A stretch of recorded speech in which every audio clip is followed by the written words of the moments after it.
Closed without notice. Now city leaders taking action. Change is coming to how event organizers can close off city streets. It all stems from that National Day of Prayer event earlier this month downtown, where city streets were closed for 12 hours. Many business owners say without notice. 23 ABC's Alyssa Flores is live downtown with more on how the city has now changed the event permit process to try and avoid conflict in the future. Alyssa?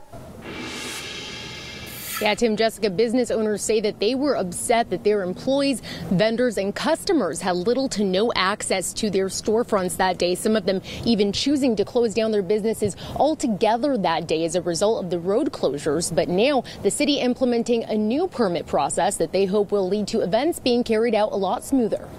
The city of Bakersfield says over the past 2.5 years, they've issued 70 event permits with little to no concerns from the public. But that wasn't the case earlier this month. A day of prayer event downtown that lasted 2 hours closed down streets for 12 hours. 19th Street between H and Chester and I Street between 19th and 20th. Downtown business owners said the closures came without notice. They voiced their concerns to the city council the following week. What I would like the council's attention on is to look forward. So going forward, the event permit process in Bakersfield will be changing. Standards are raised just a little bit higher. Councilmember Andre Gonzalez asked city staff to improve the permit process to keep businesses in the loop during events downtown. There are a few more steps involved in order to close the street, which I think are appropriate. Now, before granting a street closure, city staff will try to suggest alternatives to events that might be better held at a city park or other appropriate venue. We have to find a balance between how do we accommodate those individuals or groups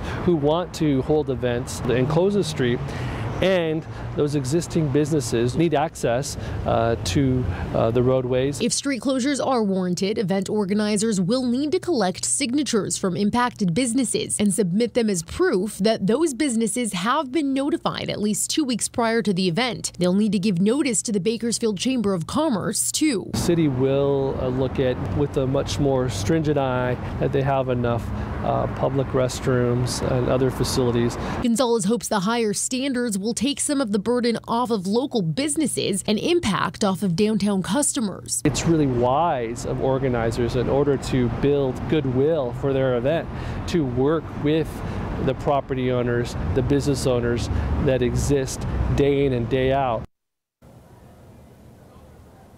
Event organizers will need to apply for those permits 30 days before their event takes place. They'll need to let business owners know about 14 days before their event takes place that it's going to be taking place and impacting those businesses. Those new event permits already on the city manager's website. In downtown Bakersfield, Alyssa Flores, 23 ABC.